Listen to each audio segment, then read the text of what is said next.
فاطمہ وجدان کو کیا ہوا ہے؟ اماں کچھ نہیں بتایا اس نے مجھے۔ انہوں نے دسترخوان پر بیٹھے ہوئے بیٹی سے پوچھا جو کچن میں کھڑے ناشتہ بنا رہی تھی۔ اماں آپ ایک بار پھر کیوں نہیں چلی جاتی زمینہ گھر؟ فاطمہ نے انڈا فرائی پین میں ڈالتے ہوئے کہا، اب ہم کیسے جائیں ان کے گھر؟ انہوں نے اسی دن ہمیں کہہ دیا تھا ہم اپنے خاندان سے باہر رشتے نہیں کرتے۔ انہوں نے تسبیح کا دانہ پھیرتے ہوئے کہا، اماں اب ایک بار میں تو کوئی ہاں نہیں کر دیتا ہے نا، آپ پھر جائیں ان کے گھر۔ فاطمہ بجی کی حالت تم سے اگر نہیں دیکھی جاتی، میں تو پھر ایک ماں ہوں۔ میرا گلاب کی طرح کھلتا بچہ بالکل مرجھا گیا ہے۔ اس کے چہرے پہ مسکراہٹ دیکھنے کو میں ترس گئی ہوں۔ تمہیں نہیں پتا، اس کو دیکھ کے میرا دل خون کے آنسو روتا ہے، مجھے میرے اندر سے خون کی بو آتی ہے، مگر میرے ہاتھ میں کچھ نہیں ہے۔ میرے ہاتھ میں اگر ہوتا میں اس لڑکی کو آج ہاتھ سے پکڑ کے لے آتی، اپنے بیٹے کے ہاتھ میں اس کو دیتی۔ یہ لو بچی اپنی زمینہ لو، وہ زمینہ جو تمہاری خوشی ہے، تمہاری مسکراہٹ ہے، مگر میرے بس میں نہیں ہے کچھ۔ انہوں نے اپنی آنکھوں سے آنسو صاف کرتے ہوئے کہا، اماں آپ میرے کہنے پہ ایک بار پھر چلی جائیں۔ اب وہ کچن سے نکل کے ماں کے پاس آئی تھی، ان کے پاس بیٹھی۔ فاطمہ ہم پہلے بھی تمہاری اور بجی کی خاطر گئے تھے، وہ لڑکی بہت پیاری، اتنی پیاری کہ مجھے تم بیٹیوں سے زیادہ محبت ہوئی ہے اس سے، مگر کچھ چیزیں قدرت کی طرف سے ہی ممکن نہیں ہوتی۔ اگر وہ ہمیں سید ہونے کے ناطے اپنی بیٹی دے بھی دیں، جتنی عزت وہ میری کر رہے تھے، میں ان کے سامنے اپنے بیٹے کی خوشیوں کی بھیک مانگوں، ان کے سامنے اپنی جھولی پلا دوں، وہ کبھی انکار نہ کریں، میری جھولی کبھی خالی پیچھے نہیں ہونے دیں گے، وہ اسی وقت اپنی لگتے جگر ہمیں دے دیں۔ لیکن جب ان کو یہ پتہ چلے کہ ہم اہل تشیع ہیں تو پھر کیا ہو؟ جو چیز ممکن ہی نہیں ہے، جو چیز قدرت کی طرف سے ہی ممکن نہیں ہے، اس میں اور تم کیا کر سکتے ہیں؟ انہوں نے ایک سرد آہ بھری اور بیٹی کو دیکھنے لگی جو نظریں چکائے گہری سوچ میں گم تھی۔ السلام علیکم بھائی، میں فضا بات کر رہی ہوں۔ اس نے اتنے دنوں کے انتظار کے بعد شاب کو کال کی۔ جی وعلیکم السلام۔ اس کو پتہ تھا فضا کون ہے، وہ جانتا تھا اس کو زمینہ کی واحد سہیلی تھی جس کی وہ بات کرتی تھی۔ بھائی میں نے زمینہ کا پوچھنا تھا، وہ اتنے دنوں سے یونیورسٹی نہیں آئی، وہ ٹھیک تو ہے نا؟ اس نے یونیورسٹی کے گارڈن میں کھڑے ہوتے ہوئے پوچھا۔ آپ دعا کیجئے اس کے لیے، اس کے ٹیسٹ رپورٹ صحیح آ جائے۔ اس نے اپنے آنسوں کو ضبط کرتے ہوئے کہا، کیا مطلب ٹیسٹ رپورٹ؟ کیا ہوا ہے اس کو؟ وہ جانتی تھی یقیناً کوئی بڑی وجہ ہے تبھی وہ یونی نہیں آ رہی، ورنہ ایسا کب ہوتا تھا وہ نہ آئے، وہ تو اتنا بیمار بھی ہوتی پھر بھی وہ وجدان کو دیکھنے کے لیے ضرور آتی تھی۔ فی الحال کچھ نہیں پتا کیا ہوا ہے اس کو، ابھی رپورٹس آئیں گی تو ہمیں پتہ چلے گا۔ زری کدھر ہے؟ کون سے ہاسپٹل میں ہے؟ مانسیرا میں ہیں آپ لوگ؟ اس نے جلدی جلدی سوالوں پہ سوال کرنے شروع کیے۔ نہیں ہم مانسیرا میں نہیں ہیں، ہم احمد آباد کمپلیکس میں ہیں۔ بھائی میں وہاں آ جاؤں گی اس کو دیکھنے، اس نے بھاری ہوتی ہوئی آواز میں کہا۔ آپ ابھی نہیں آئے، ہو سکتا ہے ہم آج کل میں پنڈی کے لیے نکل جائیں۔ کیا پنڈی؟ اس نے دل پہ ہاتھ رکھتے ہوئے کہا۔ وہ اسکین لینے لگی۔ جی اگر اس کی رپورٹ صحیح نہیں آئی تو پنڈی یا پشاور جانا پڑے گا۔ بھائی آپ میری اس سے بات کروا دیں پلیز، اس نے منت کرنے والے انداز میں کہا۔ آج 5 دن ہو گئے ہیں وہ ہوش میں نہیں آئی، اس نے آنکھوں کے کونوں کو صاف کرتے ہوئے کہا۔ کیا 5 دن؟ اس کو لگا جیسے اب وہ زمین میں گر جائے گی۔ 5 دن سے وہ ہوش میں نہیں آئی تو کسی کو نہیں پتا اس کو کیا ہوا ہے، اس نے روتے ہوئے غصے والے انداز میں کہا۔ جی ڈاکٹر کہتے ہیں وہ کوما میں ہے فی الحال۔ اس نے اپنے دل پہ ہاتھ رکھا، نظریں زمین پر تھی اور وہ اپنے آنسوں کو ضبط کرتے ہوئے بولا۔ جی کوما؟ ایسے کیسے کوما؟ بیٹھے بٹھائے کوئی کوما میں جا سکتا ہے بھلا؟ وہ بھول گئی تھی وہ زمینہ نہیں اس کے بھائی سے بات کر رہی ہے۔ وہ روانی میں سوال پہ سوال کیے جا رہی تھی اور وہ نم آنکھوں سے جواب دیتا جا رہا تھا۔ آپ دعا کیجئے گا۔ اس کے اتنے سارے سوالوں پہ وہ بس اتنا ہی بول پایا تھا اور پھر چپ ہو گیا۔ میں بہت دعا کروں گی، بہت۔ اس نے اب کی بار باقاعدہ اونچا اونچا رونا شروع کیا تھا، وہ جو سسکیاں لے رہی تھی۔ اب یونیورسٹی میں ہی کھڑے رو رہی تھی۔ دوسری طرف سے کال بند ہوئی، جیسے دوسری طرف کوئی خود بھی رو رہا ہو اور وہ کسی دوسرے کا رونا برداشت نہیں کر سکتا ہو۔ امی اگر وجدان اس لڑکی سے اتنی محبت کرتا ہے تو چھوڑ دے پھر یہ سب۔ فاطمہ نے سوچنے والے انداز میں ماں کو کہا جو خود بھی بالکل خاموش بیٹھی تھی۔ کیا چھوڑ دوں میں آپی؟ وہ ہال کے دروازے میں کھڑا تھا جب بہن نے اس کی طرف مڑ کے دیکھا۔ وجدان؟ اس کو بالکل بھی اندازہ نہیں تھا وہ باہر کھڑا ہوگا اور اس کی بات کو سن لے گا۔ آپ یہ بتائیں نا میں کیا چھوڑ دوں؟ اس نے وہیں پہ کھڑے ایک بار پھر کہا۔ وجدان تم وہ سب چھوڑ دو جس کی وجہ سے لوگ تمہیں ایک الگ ہی نام دیتے ہیں، جو تم نہیں ہو تمہیں وہ کہتے ہیں۔ آپ کے کہنے کا مطلب ہے میں اہل بیت سے محبت کرنا چھوڑ دوں؟ نہیں بجی میں یہ نہیں کہہ رہی۔ وہ اپنی ہی بات پہ شرمندہ ہوئی، وہ شرمندہ نظروں سے اس کو دیکھنے لگی۔ نہیں آپی یہ ممکن نہیں ہے، دنیا مجھے کچھ بھی کہے کچھ بھی سمجھے، میں اہل بیت کو کبھی نہیں چھوڑ سکتا۔ ان کی محبت میری رگوں میں ہے، میرے خون میں ہے، میرے جسم کے ایک ایک ریشے میں ہے۔ مجھے اس دنیا کی کوئی پرواہ نہیں ہے، مجھے غرور ہے میرا پیر مولا علی کرم اللہ وجہ الکریم ہے، اور فخر یہ ہے کہ میں فقیر حسین ہوں۔ اور آپ کہتی ہیں میں چھوڑ دوں ان کا در؟ وہ بہن کے پاس آیا، وہیں بیٹھا جہاں اس کی ماں اور بہن پہلے سے بیٹھے تھے۔ بجی میں وجہ میں وہ نہیں کہہ رہی کہ ہم اہل بیت کو چھوڑ دیں، میں یہ کہہ رہی ہوں کہ تم وہ چیزیں کرنا چھوڑ دو جس سے تمہیں لوگ شیعہ سمجھتے ہیں، شیعہ کہتے ہیں۔ فاطمہ نے اس کی طرف دیکھتے ہوئے کہا جو اس کو حیرت سے دیکھ رہا تھا۔ کس چیز کو چھوڑ دوں میں؟ علی کا نام لینا چھوڑ دوں؟ محرم کے مہینے میں غم کرنا چھوڑ دوں؟ حسین کے دکھ پہ دکھی ہونا چھوڑ دوں؟ اہل بیت پہ کیے جانے والے مظالم کا تذکرہ کرنا چھوڑ دوں؟ مولا علی کی شہادت پہ ابن ملجم کو لعنت بھیجنا چھوڑ دوں؟ یزید اور اس کے ساتھیوں کو لعنتی کہنا چھوڑ دوں؟ حسین کی مجلس میں بیٹھنا چھوڑ دوں؟ فاطمہ بنت محمد سے محبت چھوڑ دوں؟ میں آخر کیا کیا چھوڑ دوں؟ ابھی میں ان میں سے کون سی چیز چھوڑوں کہ لوگ مجھے شیعہ نہ کہیں، لوگ میری وجہ سے آپ کو اہل تشیع نہ کہیں اور وہ مجھے مل جائے۔ آپ ہی اگر وہ مجھے اہل بیت کو چھوڑنے پہ ملتی ہے نا تو خدا کی قسم یہ تو میری ایک محبت ہے، اہل بیت کے نام پہ میری ایسی ہزار محبتیں قربان۔ وہ آج ایک لڑکی کی محبت میں نہیں بول رہا تھا، وہ اہل بیت کی محبت میں بول رہا تھا۔ فاطمہ نے اس کو بہت غور سے دیکھا، جس میں جب بھی وہ زمینہ کا نام لیتا تھا ہمیشہ اس کی آنکھوں میں آنسو ہوتے تھے، دل میں ایک الجھن ہوتی تھی، اور جب وہ اہل بیت کی محبت میں بولتا تھا اس کی آنکھوں میں چمک ہوتی تھی، چہرے پہ نور ہوتا تھا، دل میں سکون ہوتا تھا۔ ابھی مجھے یہ نہیں سمجھ آتی جو اہل بیت سے محبت کرتے ہیں اس کو شیعہ کیوں کہا جاتا ہے؟ کیوں سنیوں کا کوئی حق نہیں ہے کہ وہ اہل بیت سے محبت کریں، ان سے محبت کا اظہار کریں؟ اگر وہ ایک سید اور ایک سنی ہو کے اہل بیت سے محبت کرتا ہے تو مجھے شیعہ کہا جاتا ہے اور میرا مسلک اہل تشیع ہو جاتا ہے۔ آپ ہی یہی چیز تو میرے دل کو لگتی ہے کہ ہم اہل بیت سے محبت نہیں کر سکتے۔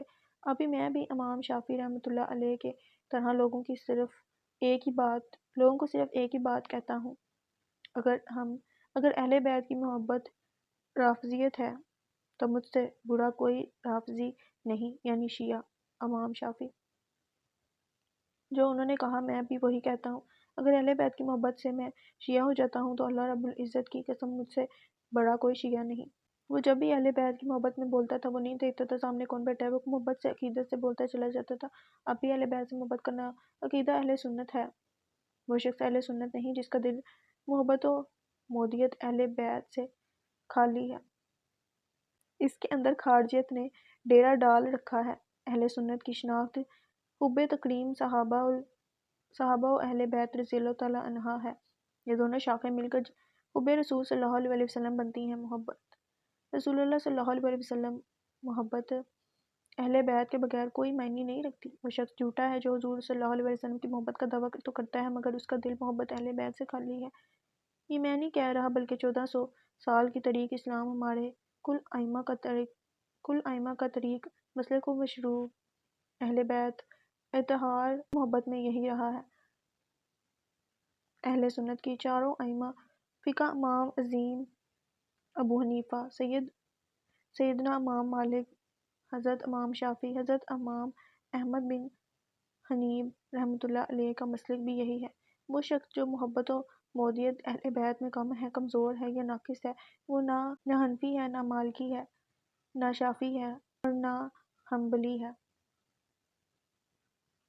ابھی ہم کم محبت کرتے ہیں اہل بیت سے، ہم نے کیا ہی کیا ہے ان کے لیے؟ ہم لوگ تو بس باتیں کرتے ہیں، فقط باتوں سے تو محبت نہیں ہوتی نا۔ ہمارا دل، دماغ، ہماری روح اس کی محبت میں سرشار ہی نہیں ہوئی تو کہاں کی محبت؟ کیسی محبت؟ وہ بہن اور ماں کو دیکھتا وہ بول رہا تھا، وہ دونوں ماں بیٹی آ جائیں ایک اہل بیت کے عاشق کو دیکھ رہی تھی۔ وہ عاشق جو ایک لڑکی سے عشق کرتا ہے تو بری بری رات اس کی محبت میں روتا سسکتا ہے، دیوانہ بن جاتا ہے، تو جب وہی عاشق اس لڑکی کے عشق کو اہل بیت کی خاک بھی نہیں سمجھتا تو اس کی اہل بیت کے لیے محبت کی کیا انتہا ہوگی؟ ابھی ہم لوگوں نے اپنے اپنے فرقے بنا رکھے ہیں، ہر فرقہ جب تک اہل بیت سے محبت نہیں کرے گا، ان کی محبت میں مست ملنگ نہیں ہوگا تو وہ کبھی مسلمان ہو ہی نہیں سکتا، میں اس کو ایک مومن مان ہی نہیں سکتا۔ ابھی میں آپ کو سنی فرقہ کی زبانی اہل بیت کی محبت بتاتا ہوں۔ آج کل کے مجھ جیسے جاہل لوگوں کو پتہ ہی کیا ہے محبت کا۔ کوئی حسین ابن علی کا نام لے گا تو اس کو شیعہ کہا جاتا ہے۔ میں کہتا ہوں وہ اپنی طریق کیوں نہیں پڑھتے، وہ طریق جو ان کے بڑوں نے لکھی تھی، جن کو وہ مانتے ہیں، جن کو مان کے وہ اپنا فرقہ بناتے ہیں۔ اہل بیت سے محبت تو اہل سنت ہے۔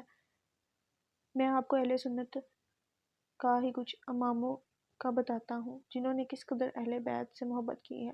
حضرت عبداللہ بن مبارک روایت کرتے ہیں کہ امام ابو حنیفہ رحمۃ اللہ علیہ جب مدینہ گئے تو سیدنا امام محمد الباقر رضی اللہ عنہ کی خدمت میں حاضر ہو کر اپنی عقیدت کا اظہار کرتے ہوئے عرض کیا آپ کی حرمت و تعظیم و تکریم میرے اوپر اس طرح واجب ہے جس طرح صحابہ کرام پر تاجدار کائنات صلی اللہ علیہ وسلم کی تعظیم و تکریم واجب تھی. یعنی جو تعظیم و تکریم صحابہ کرام آقا صلی اللہ علیہ وسلم کیا کرتے تھے، میں اسی طرح وہ تعظیم آپ کی کرتا ہوں. چونکہ آپ کی حرمت و تعظیم اور محبت و مودیت میں مجھے حرمت و تعظیم اور مودیت و محبت مصطفیٰ صلی اللہ علیہ وسلم نظر آتی ہے. عظیم سیدنا امام عظیم رحمۃ اللہ علیہ کو درج ذیل ائمہ اہل بیت اظہار کے سامنے ضامن تلمس طے کرنے کا اعزاز حاصل ہوا. امام جعفر بن تمام بن عباس بن عبد المطلب حضور صلی اللہ علیہ وسلم کے چچا حضرت عباس کے پوتے امام عظیم رحمۃ اللہ علیہ کے زمانے میں اہل بیت اطہار کے نو امام حیات تھے، اور آپ نے ہر ایک کے پاس جا کر ضامن تلمس طے کیا. ائمہ اطہار اہل بیت میں سے جو امام بھی بنو امیہ یا بنو عباس کی ظالمانہ حکومت یا کسی حکمران کے خلاف خروج کرتے، آپ خفیہ طور پر اپنے تلامذہ کے ذریعے 12,000 درہم تک بطور نذرانہ ائمہ اطہار اہل بیت کی خدمت میں بھیجتے. آپ نے چیف جسٹس بننے کی حکمرانوں کی طرف سے دی جانے والی پیشکش کو قبول نہ کیا. اس کا بہانہ بنا کر آپ کو قید میں ڈال دیا گیا تاکہ آپ کا جنازہ بھی قید خانے سے نکلا. سوال یہ ہے کہ اگر چیف جسٹس بننا قبول نہیں کیا تو کیا یہ اتنا بڑا جرم تھا کہ عمر بھر قید کی سزا دے دی جائے اور جنازہ بھی قید خانے سے نکلے؟ دراصل یہ حکمرانوں کا بہانہ تھا کہ ہمارا حکم نہیں مانا اور چیف جسٹس کا عہدہ قبول نہیں کیا. سبب یہ تھا کہ حکمران جانتے تھے کہ امام ابو حنیفہ رحمۃ اللہ علیہ گھر بیٹھ کر اہل بیت کے ہر شہزادے کی خدمت کرتے ہیں، ان کے ساتھ محبت و مودیت کا اظہار کرتے ہیں، لہذا ان کو محبت اہل بیت کی سزا دی جائے. بس آپ نے محبت اہل بیت میں شہادت پائی. آپ ہی ان لوگوں نے اہل بیت کے لیے اپنی جانوں کے نذرانے پیش کیے. ہم لوگ کیا کرتے ہیں؟ جو اہل بیت سے محبت کرتا ہے اس کو شیعہ اور کافر کہہ دیتے ہیں. امام مالک رحمۃ اللہ علیہ محبت اہل بیت. امام مالک رحمۃ اللہ علیہ کو اہل بیت اطہار سے شدید محبت و مودیت تھی.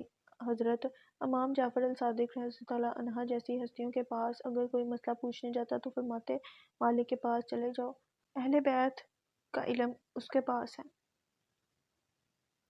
آپ کل ائمہ اہل بیت کے شاگرد تھے اور دین کی محبت و مودیت میں فنا تھے. ایک طلاق کے مسئلے کو بہانہ بنا کر بنو عباس کے حکمرانوں نے ان کو محبت و مودیت اہل بیت کی سزا دی، یہاں تک کہ ان کی سر اور داڑھی کو مونڈ دیا اور سواری پر بٹھا کر مدینے کی گلیوں میں گھمایا اور حکم دیا کہ سب کو بتاؤ کہ میں امام مالک ہوں. آپ کہتے جاتے جو مجھے پہچانتا ہے پہچان لے کہ میں کون ہوں، اور جو مجھے اس حال میں دیکھ کر نہیں پہچان رہا وہ جان لے کہ میں مالک بن انس ہوں. اس واقعے کے بعد آپ 25 سال تک گھر میں گوشہ نشین ہو گئے اور باہر نہیں نکلے. یہ دور بنو امیہ اور بنو عباس کے حکمرانوں کا تھا کہ جہاں ائمہ اہل بیت اطہار کا نام نہیں لیا جا سکتا تھا، بنو عباس نے اہل بیت کے نام پر حکومت پر قبضہ کر لیا اور پھر چن چن کے ایک ایک اہل بیت کے امام اور اہل بیت کے محب کو شہید کیا. بنو عباس کا تعلق چونکہ نبی کریم صلی اللہ علیہ وسلم کے چچا حضرت عباس بن عبد المطلب کے ساتھ تھا، لہذا اس تعلق کی وجہ سے یہ ائمہ کرام ان سے بھی محبت کرتے. ان کے ایمان اور محبت و مودیت کا عالم یہ تھا کہ بنو عباس ان پر ظلم و ستم کے پہاڑ توڑتے مگر یہ حضور صلی اللہ علیہ وسلم کے خاندان کے ساتھ ان کو حاصل نسب کی وجہ سے معاف کر دیتے. امام مالک رحمۃ اللہ علیہ کو عباسی خلیفہ جعفر بن سلیمان عباسی کے حکم پہ جب کوڑے مارے جاتے تو آپ بے ہوش ہو جاتے. جب ہوش آتا تو کہتے لوگوں گواہ ہو جاؤ، باری تعالیٰ میں نے کوڑے مارنے اور مروانے والے کو معاف کر دیا. جو ہی ہوش آتا پہلا جملہ یہی بولتے کہ میں نے معاف کر دیا، پھر کوڑے لگتے، پھر کوڑے کھا کر بے ہوش ہو جاتے مگر ہوش میں آتے ہی انہیں معاف کر دیتے. ذرا سوچئے ان ائمہ کرام کے ہاں مودیت، محبت، نسبت اور حرمت اہل بیت کا کیا عالم تھا. اس سے کسی نے پوچھا کہ اتنا بڑا ظلم آپ کی ذات کے ساتھ ہوا مگر آپ جو ہی ہوش میں آتے تو کہتے کہ معاف کر دیا، ایسا کیوں کرتے ہیں؟ انہوں نے کہا مجھے لگ رہا تھا کہ شاید کوڑے کھاتے کھاتے میں مر جاؤں گا، ساتھ ہی ساتھ معاف اس لیے کرتا جا رہا ہوں کہ بے شک مجھ پر ظلم ہو رہا ہے مگر یہ لوگ حضور صلی اللہ علیہ وسلم کے چچا کے خاندان میں سے ہیں. میں نہیں چاہتا کہ قیامت کے دن میری وجہ سے میرے آقا صلی اللہ علیہ وسلم کے چچا کے خاندان کا کوئی فرد دوزخ میں جائے، بے شک اس نے ظلم ہی کیوں نہ کیا ہو مگر میں اس کا سبب نہ بنوں، اس لیے ہوش میں آتے ہی ساتھ معاف کرتا جاتا ہوں. ایک ظلم و ستم کے باوجود حضور صلی اللہ علیہ وسلم کے خاندانوں کے ساتھ حیا کا تعلق برقرار رکھا. یہ عقیدہ اہل سنت و الجماعیت ہے۔ امام شافعی رحمۃ اللہ علیہ محبت اہل بیت۔ امام شافعی پر اہل بیت کی محبت و مودت کی وجہ سے مولاؤں نے شیعہ اور رافضی ہونے کی فتوے اور تہمت لگا دی۔ ابھی چاروں ائمہ فقہ کی فطرت میں محبت اور مودت اہل بیت تھی۔ ان کے علم اور ایمان کا خمیر محبت اور مودت اہل بیت سے اٹھا تھا۔ امام شافعی نے اپنے دیوان میں ایک رباعی لکھی: اے اہل بیت، رسول تمہاری محبت اللہ تعالیٰ نے قرآن میں فرض کر دی ہے اور اس کا حکم قرآن میں نازل ہوا ہے۔ اے اہل بیت، تمہاری عظمت و تمہاری شان اور تمہاری مکانت کی بلندی کے لیے اتنی دلیل کافی ہے کہ جو تم پر درود نہ پڑھے اس کی نماز نہیں ہوتی۔ دوسرے مقام پر فرمایا: اگر آل محمد سے محبت کرنے کا نام رافضی شیعہ ہو جانا ہے تو سارا جہاں جان لے کہ میں شیعہ ہوں۔ امام احمد بن حنبل رحمۃ اللہ علیہ اور محبت اہل بیت۔ امام احمد بن حنبل سے پوچھا گیا کہ آپ یزید کے بارے میں کیا حکم کرتے ہیں؟ انہوں نے جو فتویٰ دیا آفاق عالم میں آج تک اس کی آواز گونجتی ہے۔ فرمایا: میرے نزدیک یزید کافی ہے۔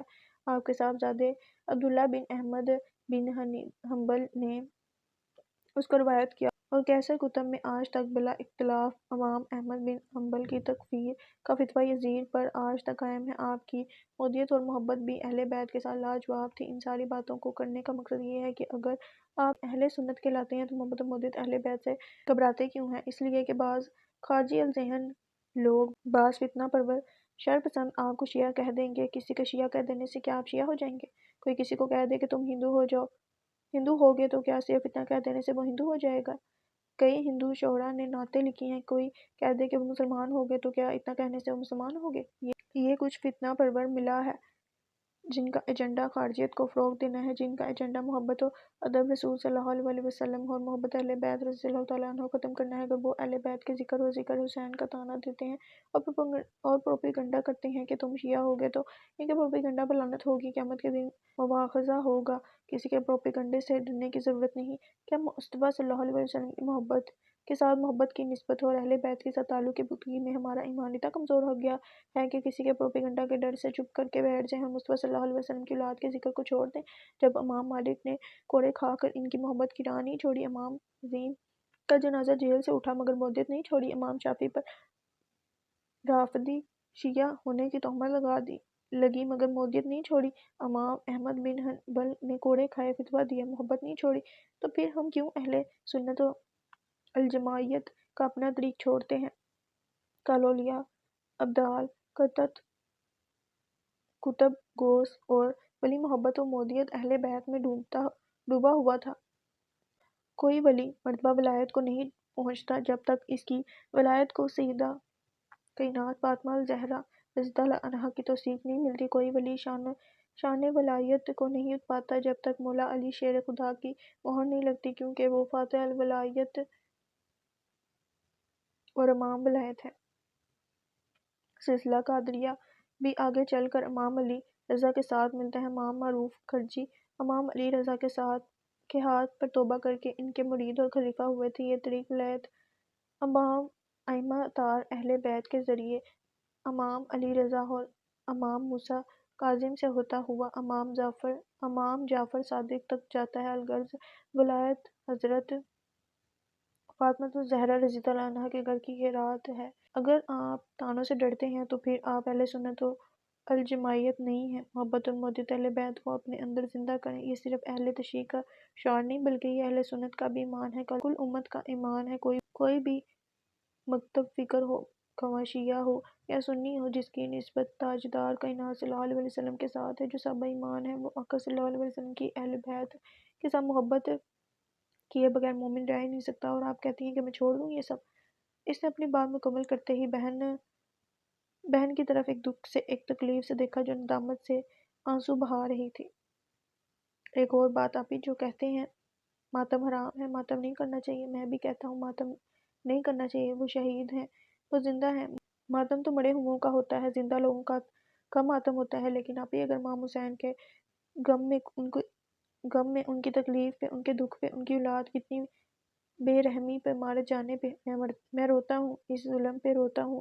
ان کو کسی کافر نے نہیں شہید کیا بلکہ خود کو مسلمان کہنے والے نے شہید کیا ہے، اور دنیا مجھے شیعہ کہتی ہے تو ہاں میں شیعہ ہوں۔ ابھی آپ کو میں ایک واقعہ سناتا ہوں۔